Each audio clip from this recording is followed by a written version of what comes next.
eu sou Letícia Lara, analista tributária da Receita Estadual e estou mais uma vez aqui no Cefincast, o podcast oficial da Cefin. E hoje nós vamos falar de um tema muito interessante, nós vamos falar de precatórios.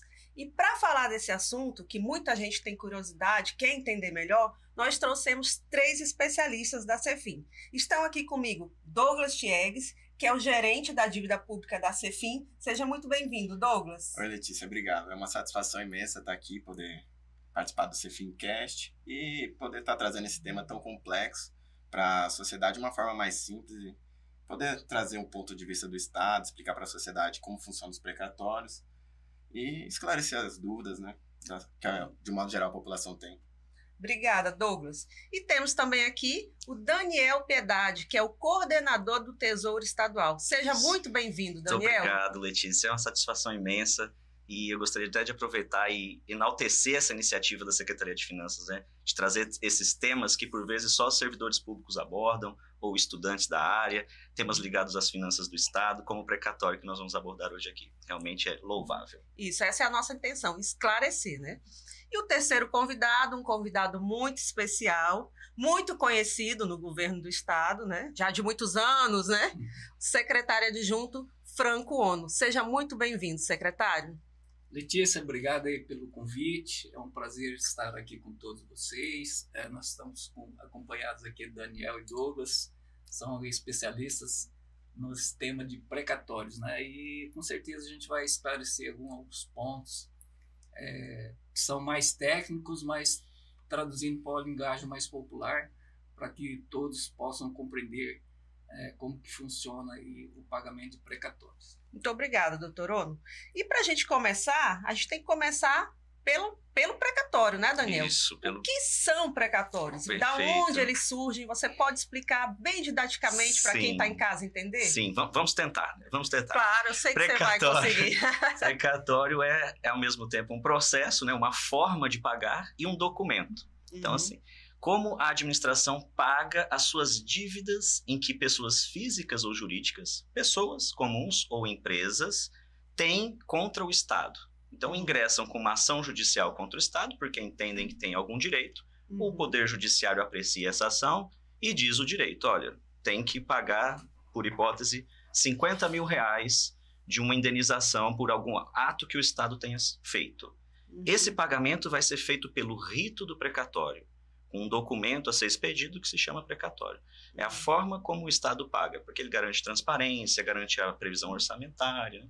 Atualmente o Estado segue, né, trazendo um pouco mais de detalhe, o regime especial, que diz respeito a em que período a gente vai fazer esse pagamento. Então, os precatórios inscritos e a inscrever até 2029, o Estado deve pagar até esse período. A partir daí, o Estado vai possivelmente adotar um outro regime, que vai ser o pagamento no ano subsequente ao da sua inscrição. Mas acho que, sim, em linhas gerais é isso. Precatórios são esses direitos que as pessoas têm, garantidas pelo Poder Judiciário, de receber valores do Estado. Ah, sim. E, Douglas, como que é o processo para uma pessoa receber esse precatório? A gente sabe que é bem demorado, né? Como é que é esse rito? Você pode falar um pouco para a gente? Bom, Letícia, como o Daniel explicou, o precatório é uma expedição, né, uma requisição de pagamento pedida pelo Poder Judiciário. Bom, após essa expedição, esse precatório é inscrito numa fila. Como vários outros processos vão andando, vão formando uma fila. Aí o Estado vai enviando dinheiro para o Tribunal de Justiça, que esse vai pagando a fila. Atualmente, o Estado de Rondônia está no regime especial de pagamentos. Hoje, o Estado tem o dever constitucional de encaminhar um percentual de sua receita mensalmente. Hoje está na casa mais ou menos de 30 milhões. Nós encaminhamos esse recurso mensalmente e o Tribunal de Justiça vai realizando os pagamentos precatórios. Desde a inscrição, esses precatórios são atualizados com correção monetária, juros, para que não perca o valor de face deles, vamos dizer assim, o poder de compra daquele precatório. E aí, doutor Ono, eu acredito que devam ter muitos precatórios. Muita gente deve ter dinheiro a receber do governo do Estado, né? Como que o governo organiza isso com o TJ, com a Cefin, com a PGE? Como é que funciona tudo isso para esse pagamento? Então, Letícia, o precatório é assim, encerrada a fase de liquidação, que é a apuração do valor devido, né, o Tribunal de Justiça comunica ao Executivo para que a gente tome providência até no mês de abril de cada ano para que a gente possa fazer a previsão dessa despesa no orçamento, né, do exercício seguinte. Porque no executivo toda despesa a gente trabalha com a dotação orçamentária. Então, o Tribunal de Justiça encaminha até o final de abril, o executivo inclui na lei orçamentária anual do exercício seguinte que está sendo elaborado, e aí faz essa previsão. E aquilo, como o Daniel já comentou, nós estamos agora num regime diferenciado, em que os precatórios inscritos e a inscrever até 2029, a gente tem essa data para pagar. E a gente segue aquela ordem de inscrição. Então, aqueles que são mais antigos vão sendo pagos... Uma ordem cronológica. Uma ordem cronológica. Né?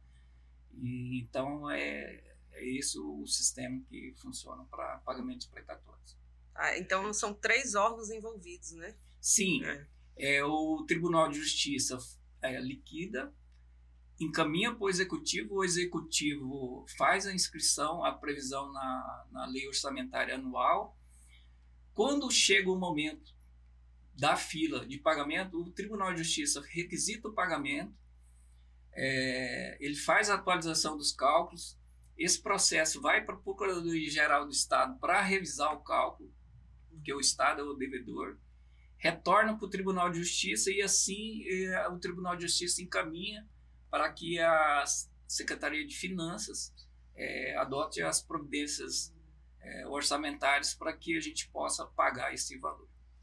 E Daniel, quanto que representa do orçamento do governo do Estado essa questão do pagamento dos precatórios? Como é que vocês fazem esse planejamento para ter orçamento para poder pagar essas pessoas que estão esperando o recebimento? Perfeito, Letícia, perfeito. É de fato um processo extenso, né, que começa no ano anterior. Então, ali, pelos idos de abril, como o doutor Ono bem destacou, a gente recebe do Tribunal de Justiça um plano de pagamentos que olha para todo o estoque de precatórios e aplica premissas de mercado financeiro, de atualização, para dizer o quanto a gente precisa pagar a cada ano até 2029 para quitar esses valores até 2029. Também estima ali o que deve entrar mais de precatório ano a ano, enfim, é um cálculo, né? O Executivo toma conhecimento desse cálculo através da Gerência de Controle da Dívida Pública, que o Douglas aqui lidera, e também aprecia se o cálculo atende a alguns requisitos, faz sugestões de melhoria, devolve para o tribunal. Uma vez esse cálculo, esse plano homologado pelo tribunal, ele se torna a referência, né? O número para o qual olhamos para incluir no nosso orçamento. Então, aí é incluído na LOA, na Lei Orçamentária Anual, os valores das dotações suficientes para fazer aqueles pagamentos daquele ano. E aí é alocado na Secretaria de Finanças, né? Mais especificamente na unidade orçamentária específica na Secretaria, que é Recursos sob Supervisão da CEFIN. Esse ano de 2025, aproximadamente 360 milhões serão destinados ao pagamento de precatórios. 360 milhões. Isso. E aí, Douglas, a longo prazo, qual o impacto, né, desses valores a pagar? Por exemplo, eu sei que tem a resolução do CNJ que determinou até 2029, né? Então, isso significa que em 2029 vai acabar os precatórios? Vai zerar a fila? O que é esse... O que significa esse 2029 e a longo prazo, como é que vai acontecer esses pagamentos? Como vão acontecer esses pagamentos? Bom, Letícia, o impacto dos precatórios nas finanças estaduais. Tem um senso comum, assim, algo que é conhecido na sociedade, que os precatórios nunca são pagos, tem aquela moratória gigantesca, enfim, tem todos esses problemas, porque assim, os precatórios hoje em dia, eles não é só no caso de Rondônia, não é uma exclusividade do estado de Rondônia, mas assim, da maioria dos entes estaduais, municipais, etc. Boa parte dos precatórios que estão sendo pagos hoje, eles são decorrentes de sentenças judiciais dos anos 90, começo dos anos 2000. E que por questões de situação fiscal dos estados que não estavam muito bom antigamente, por questões próprias, até mesmo de transparência, uma questão mais legal. Antigamente não existia a lei de responsabilidade fiscal, por exemplo, e isso decorria diversas irregularidades financeiras. Então, assim, esses precatórios eles foram acumulando ao longo dos anos, o que dificultou bastante o pagamento. Mas nos últimos 4, 5 anos, o Estado tem se comprometido a encaminhar um percentual suficiente para pagar, tem feito um sacrifício gigantesco para que encaminhe esses recursos e tem adotado outras medidas também para tentar equalizar esses precatórios e diminuir o estoque, né? Por exemplo, a gente tem promovido acordos diretos, temos encaminhados valores suficientes. Isso tem representado bastante para a gente. Só a título de exemplo, no final de 2023, nós tínhamos um estoque de 2,2 bilhões devidos de precatórios. Ano passado, nós pagamos 600 milhões, considerando as correções e tudo mais, isso fica na casa de praticamente 1,8 bilhões que nós devemos. Então, assim, o Estado tem evoluído, a gente tem trabalhado para poder fazer esses pagamentos, como o Daniel falou, a gente faz um planejamento para que quitemos isso até o final de 2029. Aí, os outros precatórios, via de regra, não vai deixar de existir, porque são questões judiciais, né? Sim, se uma pessoa se sente no direito de questionar algo, então, assim, mas sempre vai existir, mas a ideia é que, de fato, exista menos, que a administração possa evoluir, para que a gente não tenha muitos precatórios hoje. Então, aí, falando nisso, né, a gente sempre fala que a justiça, sempre você pode acionar a justiça.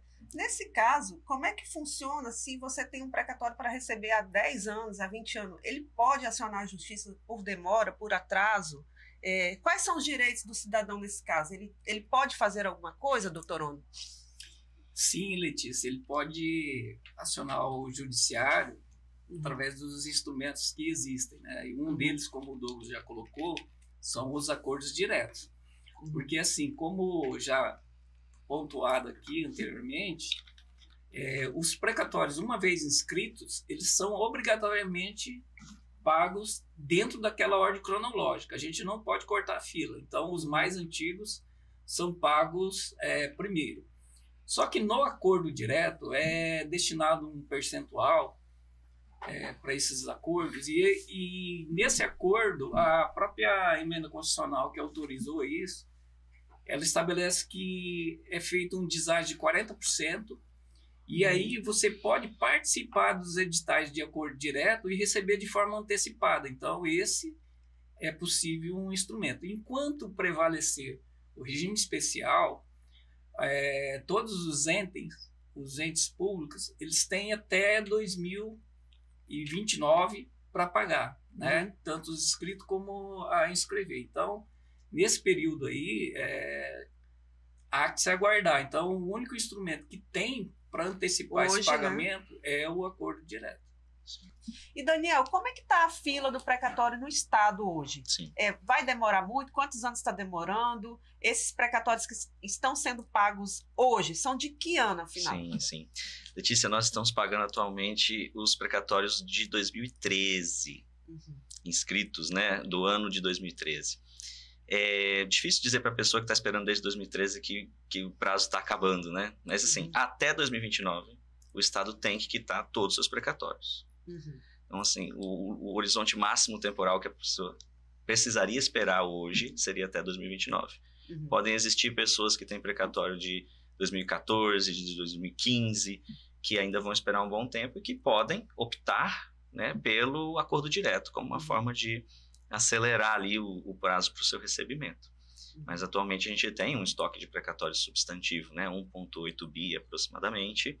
A maior parte disso diz respeito a direitos de servidores, né? São verbas trabalhistas, verbas ligadas à sua função profissional, e que as pessoas podem fazer esse cálculo, né? Quanto fica eu esperar chegar até o dia do meu vencimento ou antecipar isso com deságio de 40%? Porque o valor não fica parado no tempo, isso é importante dizer, né? Ele é atualizado anualmente, mas mesmo assim, talvez seja melhor para a pessoa antecipar e tentar aderir ao acordo direto. Sim, e o Estado já fez, Daniel, 3 acordos diretos. 3 acordos diretos. Como é que, o doutor Ono já adiantou um pouco, né, como é que funciona, mas como que surgiu isso, esses acordos diretos? Foi uma determinação do CNJ, ou cada estado pode fazer o seu? Perfeito. Como é que funciona para a gente poder... A gente sabe que é uma maneira dele receber mais rápido, do credor receber mais rápido, e também para o Estado é vantajoso, né? Então, eu gostaria que você falasse um pouco sobre isso. Os acordos diretos surgiram, né, como o doutor Ono bem destacou, né, a partir de uma emenda constitucional, né, que foi essa possibilidade de incluir e, a partir de um deságio, né, antecipar o pagamento de alguns precatórios que, pela sua posição na fila, ainda vão demorar muito para ser pagos. Mas é sempre uma decisão individual, né? Cada credor de um precatório pode avaliar a sua condição individualmente e optar ou não em aderir ao acordo direto. Uhum. Então, em verdade, o que o acordo direto é uma possibilidade para que a pessoa possa optar. Se ela não quiser aderir ao acordo direto, ela não vai sofrer nenhum deságio e vai esperar a fila andar, vamos dizer assim, até chegar no seu pagamento. A fila normal, ou se ela tiver alguma situação de prioridade, né, que são as questões de idade, de doença, ela também pode ter alguma tem uma antecipação. Fila paralela dessas prioridades também, né? Sim. O primeiro edital, aí o Douglas pode até me ajudar a recordar, foi em 2022, né, Douglas? Isso, foi em 2022. 2022, a gente teve uma primeira iniciativa conjunta, Tribunal de Justiça, Secretaria de Finanças, Procuradoria-Geral do Estado, traçaram-se as primeiras regras, foi preciso dialogar muito com o setor jurídico, né, com os advogados que patrocinam seus clientes nesses processos, entender o andamento. Então, foi um ano que a gente experimentou o modelo. 2023 já houveram algumas evoluções, e 2024 eu acredito que é o ano em que mais deslanchou os acordos diretos, e que já tem novas ideias para o edital desse ano que podem ser muito eficientes em termos de tornar público, deixar claro para as pessoas essa opção e com regras que acelerem esse rito, né, esse processo de pagamento. E nesse último edital, Douglas, do acordo direto, eu queria que você falasse quais foram os resultados obtidos, né? As pessoas aderiram mesmo? Teve um resultado bom para o Estado? Fale um pouco sobre o último acordo direto que encerrou o ano passado, né? Sim. Isso. No último acordo direto realizado pelo Estado, Letícia, nós tivemos uma adesão muito boa, né? Fruto também do conhecimento que nós fomos adquirindo com os editais anteriores, da publicidade que nós demos para os próprios acordos, para poder chegar a conhecimento das pessoas, né? Porque, via de regra, são documentos publicados em diários oficiais, não é um meio de comunicação comum para a maior parte da sociedade. Então, nós fomos para as rádios, televisões, fizemos matérias nas redes sociais. Isso, de fato, gerou uma adesão bem importante, significativa das pessoas, e o que resultou num pagamento bem importante. Nós pagamos R$120 milhões em acordo direto ano passado para mais ou menos 700 pessoas. Então, assim, foi um resultado bem expressivo. Todo esse dinheiro retorna para a economia, fomenta o comércio, e etc. E acaba voltando para o Estado. É isso que eu ia perguntar agora para o secretário, né, secretário? Com esse deságio de 40%, como é que esses valores, né, que a gente deixa de pagar impactam na gestão fiscal do Estado? Então, Letícia, tem o lado positivo. Primeiro, que você faz melhorar a receita, porque todo o valor financeiro que circula, né, na sociedade, ela retorna em tributos. Por outro lado, também é uma obrigação do Estado, que o Estado, como o Douglas já pontuou, a gente tem em torno aí de 1,8 bilhões, né, inscritos em precatórios, e isso impacta significativamente na dotação orçamentária de cada exercício, porque, só para você ter uma ideia, para 2025 agora é algo em torno de 360 milhões que estão previstos para que o Estado de Rondônia faça o pagamento de precatórios, né? Então, isso também tem um reflexo na gestão fiscal. Então, isso aí tem impacto, inclusive, na avaliação que a Secretaria do Tesouro Nacional faz, que é com relação ao controle da dívida pública, né? Então, tem esses impactos aí, mas os acordos diretos são benéficos, até porque beneficia muitas pessoas aí que estão necessitadas em caso de doenças graves, os idosos, né? Então, a gente tem esses pagamentos prioritários, mas que nem sempre são suficientes, às vezes, para bancar ou custear, aí, às vezes, um tratamento, né? Então, no acordo direto, essas pessoas têm a possibilidade de adiantar e aí bancar essas despesas aí que são necessárias, né? Então, isso tudo, além de beneficiar os servidores, a maioria são os servidores, até porque, Letícia, cerca de 80%, 85% dos precatórios inscritos, elas são de natureza alimentar.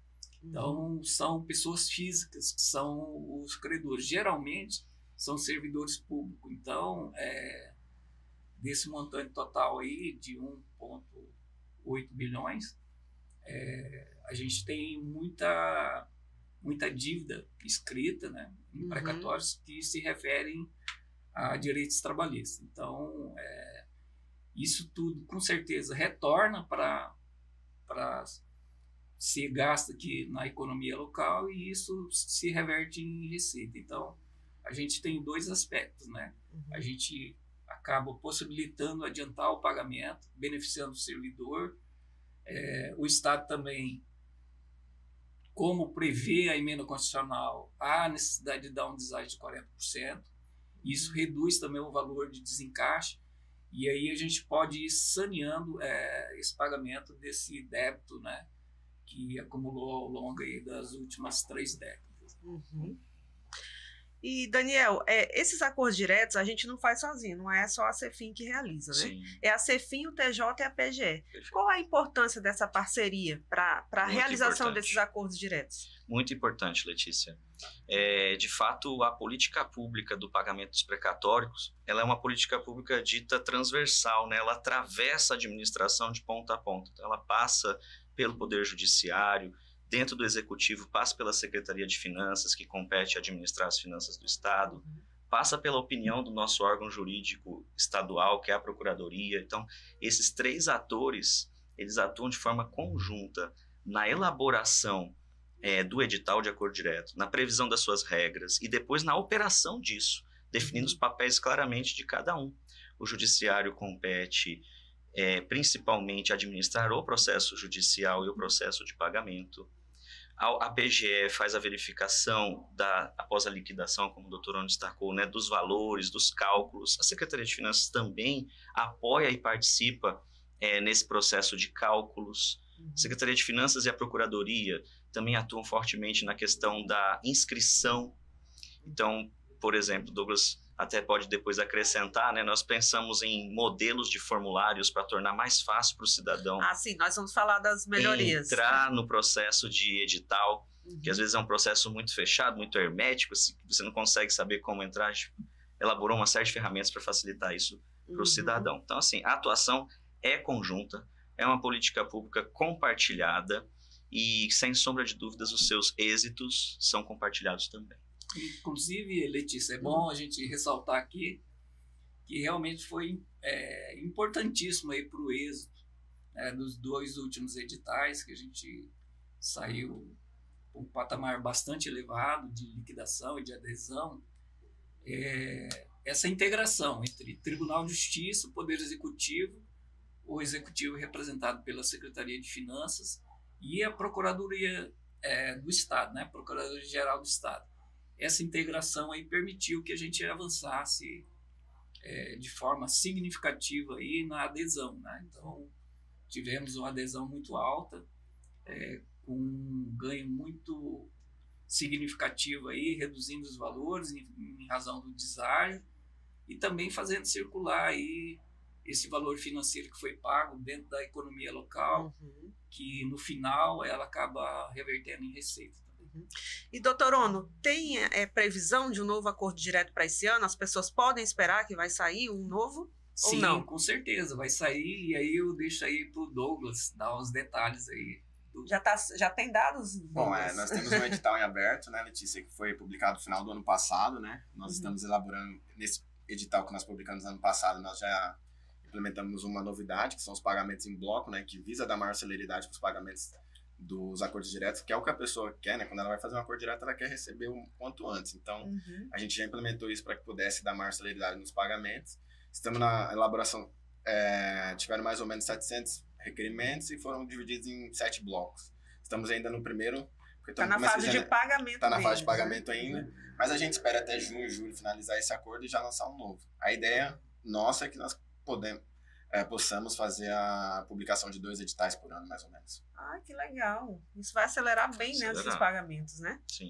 E, Douglas, você, como gerente da dívida pública, que está mais ali trabalhando com precatórios mesmo, quais são os principais desafios que vocês enfrentam hoje? Bom, Letícia, eu acho que os principais...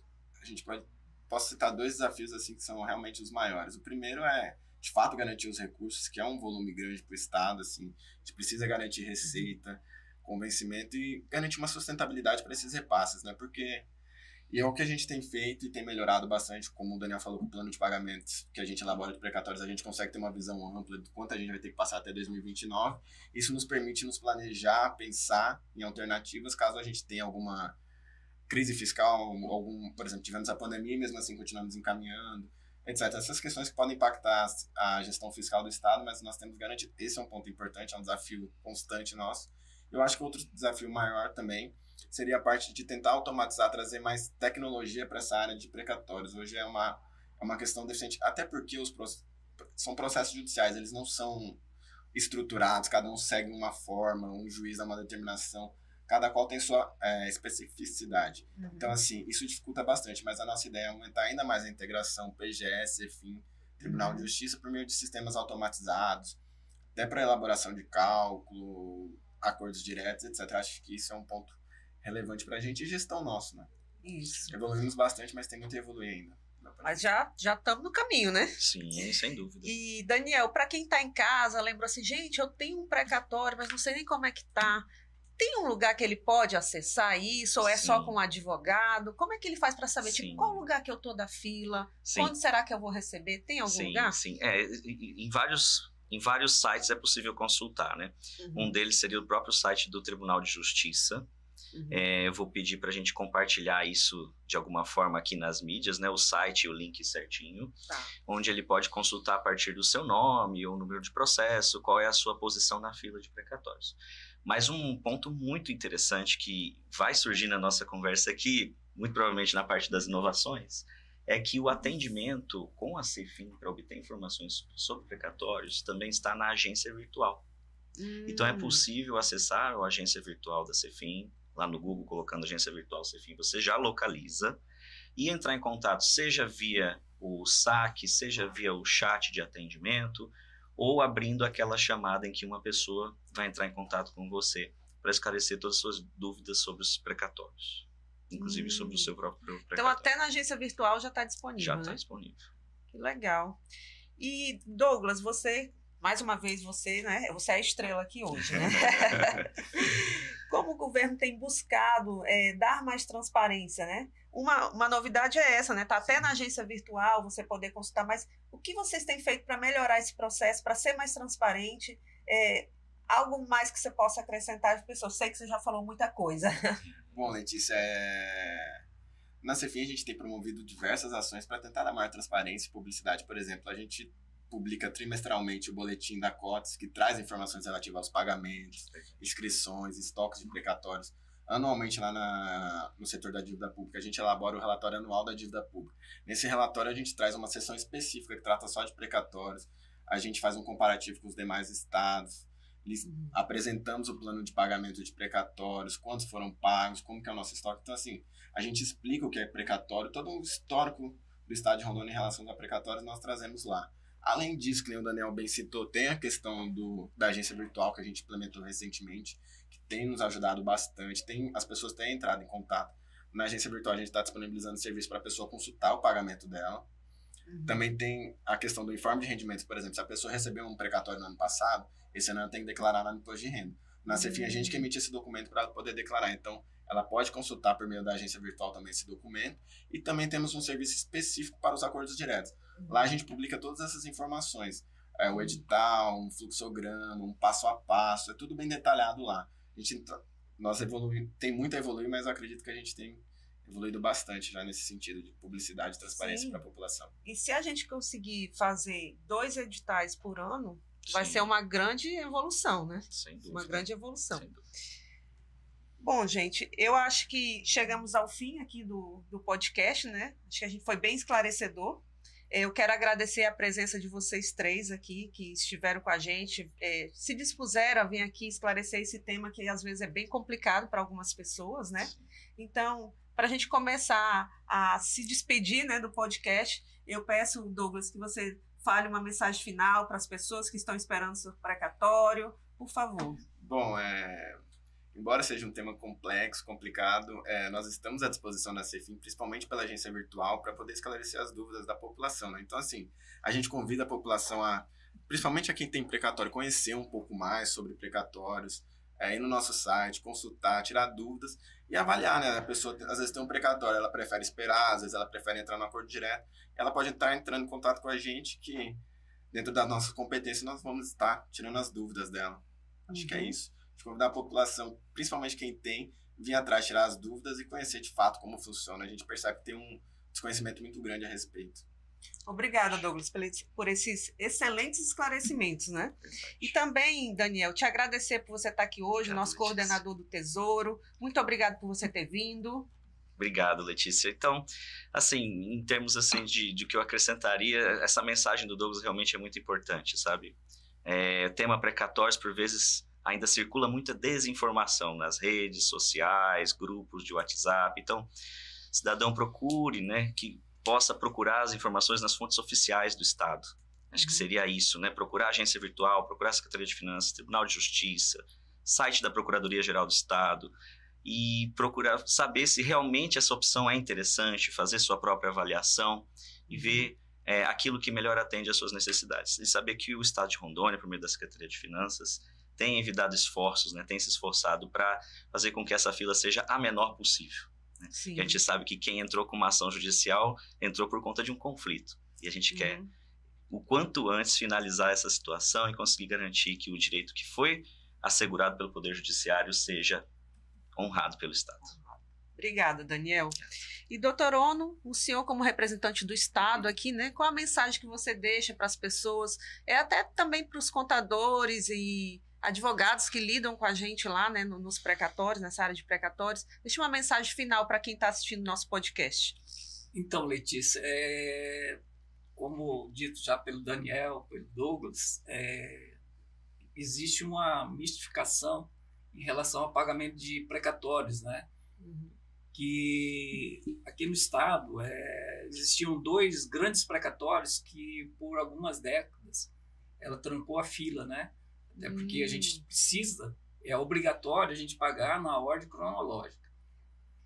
Então, em razão desses 2 precatórios que se tratavam de precatórios de terras desapropriadas para a instalação do Estado, a gente acabou acumulando um valor significativo.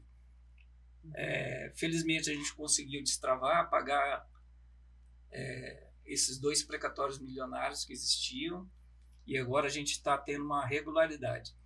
Então, assim, como o Douglas e o Daniel já colocaram, nós temos aqui o nosso site da Secretaria, a gente tem o nosso portal, a gente tem o portal do Tribunal de Justiça, a gente tem o portal da Procuradoria-Geral do Estado, onde todo e qualquer cidadão possa ali obter as informações necessárias. Além do que, também, a gente, de forma presencial, tanto seja advogado, contador ou próprio interessado, pode procurar também de forma presencial lá na secretaria, que a gente vai atender e prestar as informações necessárias.